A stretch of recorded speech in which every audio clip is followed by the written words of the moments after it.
Hi everybody, Nate with Zbroz, and today we're going to talk about how to install a center and then subsequently a rear track shock, but we're going to do the center track shock on a Timbersled ARO rear suspension. And this happens to be an ARO 3 rear suspension, but all of the ARO suspensions are the same, whether it's a 3-inch or not. The skid is the same, the shock lengths are the same.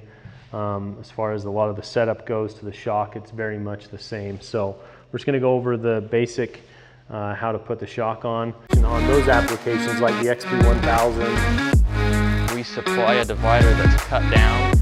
billet nut. Another Honda Talon. This happens to be a 1000R.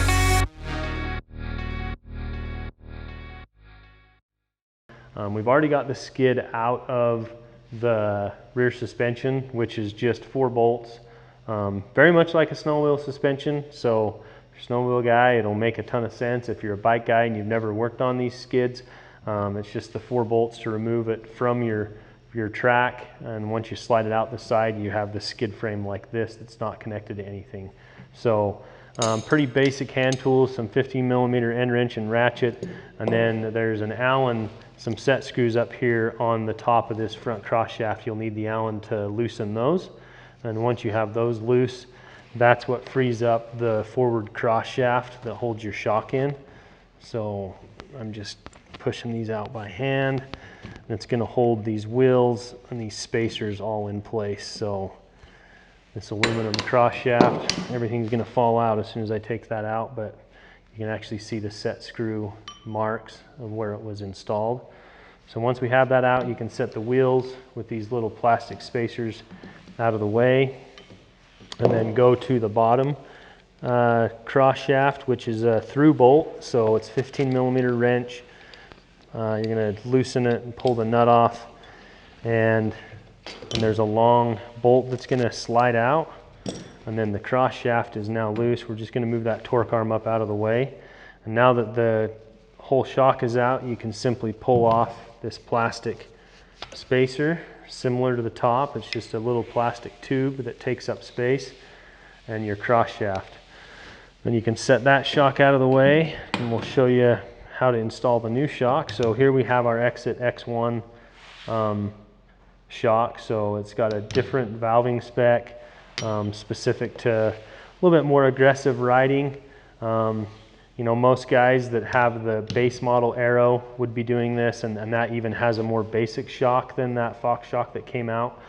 But you're just going to install it pretty much the same way that the stock one came out. There's little bushings in here that the cross shaft slides through. Then you're going to put your plastic spacers back on the same way they came off. And the only thing really to note in this process is that the reservoir is going to be above this cross shaft. You wouldn't want to install it down like this, because then when it goes into full compression, your track could hit the reservoir. So, but because of our knob style and our bridge, it's clocked to be above there, so you can still adjust your compression dampening like so. You're going to drop it in, put your cross bolt back through, just like that. If I can see the other side, put your factory hardware back on. And then a little bit trickier part, but you've got to thread this cross shaft back into the wheels through that plastic spacer, and then through the new bushing. It's a little bit snug. I'm going to grab a little dead blow and we'll tap that across. And then the other wheel, like so. And we'll tap this across until it's flush, and then you'll snug back up your 2 Allens. And that's basically it to the installation of the center track shock. All right, so we've got the shock fully installed now. This top cross shaft is through all the way. Just don't forget to tighten up these 2 little Allen wrenches on top to make sure that these little spacers that are connected to the wheels are back in the same location, and we're done. So you can still access your compression knob down here on the bottom, and it's installed basically the same as how your factory shock came out, but you have a tuned exit shock with compression adjustment. Again, you can play with your preload based on what kind of bottoming resistance you want. So the preload on an exit shock is still done with the same style as our snowmobile shocks. There's an Allen bolt right there that holds the collar tight to the body. So you loosen that, and then you can freely spin the collar to add preload to make it stiffer, or to back some preload off to make it softer. We're going to show you how to install a rear exit shock into a Timbersled ARO rear suspension. All of the ARO rear skids are basically the same. So we have a skid out of the actual tunnel. So we removed 4 bolts and then slid it out of the track. We're going to be removing this factory shock and putting an exit shock on, but step 1 is going to be some basic hand tools, 15mm end wrench and ratchet, and then the correct size Allen for these 2 little set screws up here on top. So, and that's going to be the first step, is just to loosen those off with your Allen so that the little spacer that's connected to the wheel is loose. And then there's actually a cross shaft that you're going to pull out. Set that to the side. Pull your wheel and your spacer out, because that's going to go back in. Move your torque arm out of the way, and using your 15mm, you're going to pull this bottom cross shaft out next, and it's got a long through bolt, so you just have to loosen the nut on the one side, slide the big long bolt out.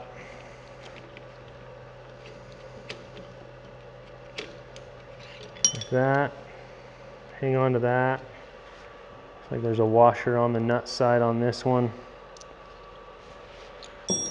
And then we're going to loosen our rear torque arm location right here where it connects to the skid, just to give us the ability to pull that cross shaft out, because everything is tight. It's holding the skid frame together. So by loosening this, we'll be able to get our cross shaft out a lot easier.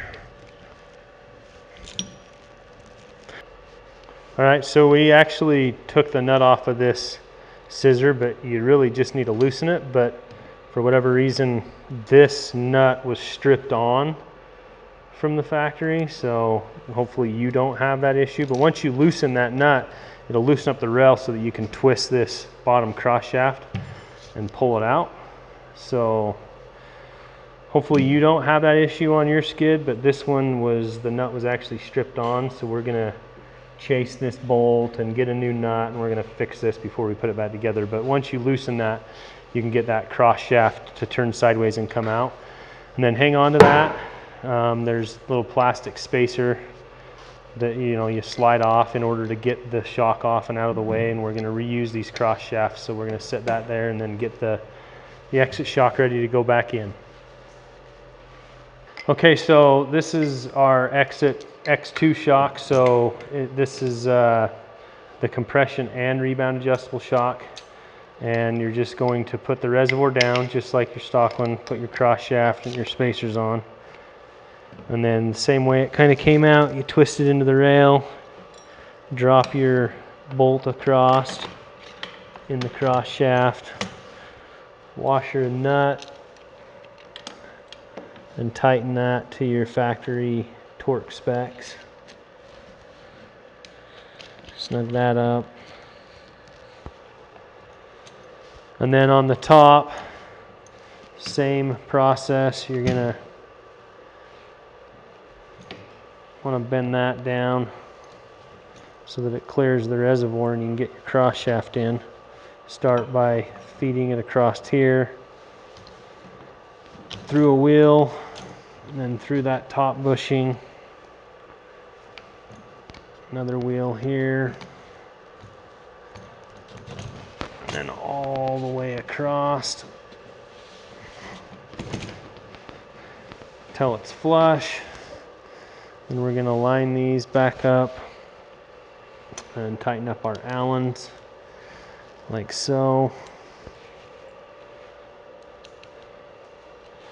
And these just need to be snug. I mean, they're into a piece of plastic, so you don't need to go crazy with your Allen. Just snug them up. And that's it. Tighten back up our bottom scissor that we had the issue with because it was had a bad nut on it. We've got a new nut on here. Tighten that back up. Tighten up our bottom cross shaft. Now at this point, you're ready to basically go back into the tunnel and get installed. Preload on this has just been left at 0, so we're going to kind of set that after it's on the bike and figure out how much sag we want, and then we can utilize our compression and rebound adjuster to fine tune on the trail based on the day's conditions. So it's as easy as that to put your shocks into a Timbersled ARO. And if you have questions, reach out to your local Zbroz racing dealer or hit us up at zbrozracing.com for all of your snow bike suspension needs, snowmobile suspension, and UTV suspension.